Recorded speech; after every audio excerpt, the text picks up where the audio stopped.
Frank Furness. Welcome back to the YouTube channel. Some of my favorite bands on the planet, Santana, Earth, Wind and Fire, Al Jarreau, are just part of life with this guy. This is Freddie Ravel, who played with Earth, Wind and Fire, with Santana, keyboard player. Hey Freddie, great to meet you. Frank, it's wonderful to meet you. Freddie, tell me, what was it like playing in the most awesome bands on the planet?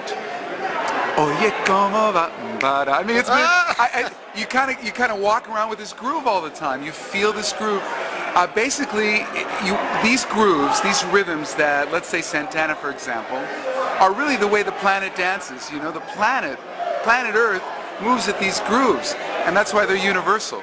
So it was very profound, and continues to be profound, to be part of what I call the universal beat of the way humankind ticks and talks. Now, Freddie, I mean, there's so many awesome keyboard players. How do you get to play with Santana or Earth, Wind and Fire? Well, first of all, it's really just the grace, you know, being at the right place at the right time. I've had a lot of friends who've recommended Carlos for Carlos to meet, and we were actually performing in 2005 with an artist from Algeria, of all places, in San Francisco. Carlos was sitting in. I was playing. I was leading the American band that was representing that area, and he kept looking back at me. You know, he's playing his guitar. And he says, "Wow," you know, and he kept doing this to me. And then he asked me for my business card. Wow. So, who knew, right? And you know, I was thinking after about a couple months, maybe he might call. Never called. After a year, never called. After 2 years, never called. So I figured life goes on, yeah?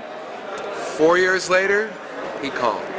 So in 2009, I get a call from Carlos and go out to Las Vegas, and that's it. I joined the band. I ended up playing organ and piano with him, and we did the records Guitar Heaven, which is his last record that he recorded. It's been a journey that's been just a joy. What did you learn from playing with these superstars like that?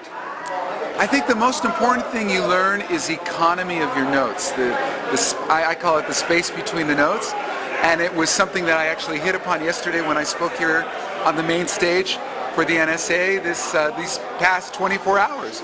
And I think a lot of it has to do with what you say and what you don't say, what notes you leave out, so that when you pick your notes, you pick them carefully, and you measure the tempo, the pacing, the timing.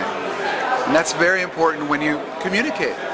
Now, Freddie, I've met your wonderful family last night. It was really, really great. You've got such awesome kids and a wife. Thank you. And you've now made the transformation into our speaking world, and you're doing incredible things. You were on the main platform yesterday. Tell us a little bit about what you speak about and what messages you leave for the audiences. Well, what I do, thank you, Frank. What I do is something I call human harmonics. Okay? And it is really the marriage of music applied to success and life principles.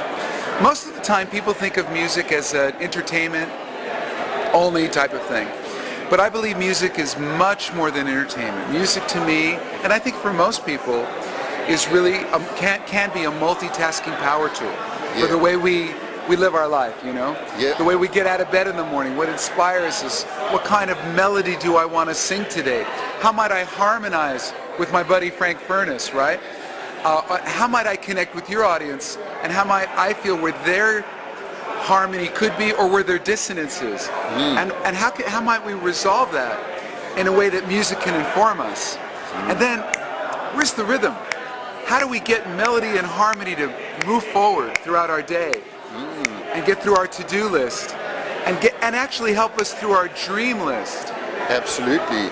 Yeah. And having been a drummer in a rock band myself, yeah, you know what it's like. Everybody's got to work together. If anybody plays out of tune, the band's not working. It's the same in business, isn't that true? Spot on, right? Spot on. In fact, the drummer is really like the structure of a business. It's the tempo and the timing. Yeah. And it's framework. It's foundational, right? They say the drums are the foundation, right? And that's why you need that. But you also need that melody. You need that CEO, that visionary, to go out there and sing about those products and services, because that's where the passion and inspiration and the innovation lies, right? So we all need each other. We need the drummer. We need the people to be in harmony with. We need the melody to project the new idea. And we all got to listen to each other, like in the band. If you're not listening and you're doing your own thing, it doesn't work. It doesn't work. That's like what we shared yesterday, when we were talking about the space between the notes. We also talked about how the word listen, L-I-S-T-E-N, also spells, if you rearrange the letters, right, S-I-L-E-N-T. Silent, yeah. And so if we understand how we honor each other, how we let our thoughts be fully iterated, then we have an opportunity to contribute. And I believe maybe the greatest lesson we can learn about music is how do we create win-win in all that we do. There's more than enough abundance on the planet. There's more than enough to go around. The universe is a big place. We're all just here for a little brief moment of time. How best can we serve each other? And I believe music's one of those, it is the universal language, and it can help us understand that on a deeper level. And if anybody wants to book you, where do they go, Freddie? They go to www.freddierravel.com, F-R-E-D-D-I-E-R-A-V, like Victor, E-L.com. And hey, listen, get to checking those old YouTubes, and when you see this guy, you'll know he's absolutely awesome. Hey, Freddie, thanks for your time, buddy. Frank, what a blessing, man. Great meeting you. All right, rock and roll.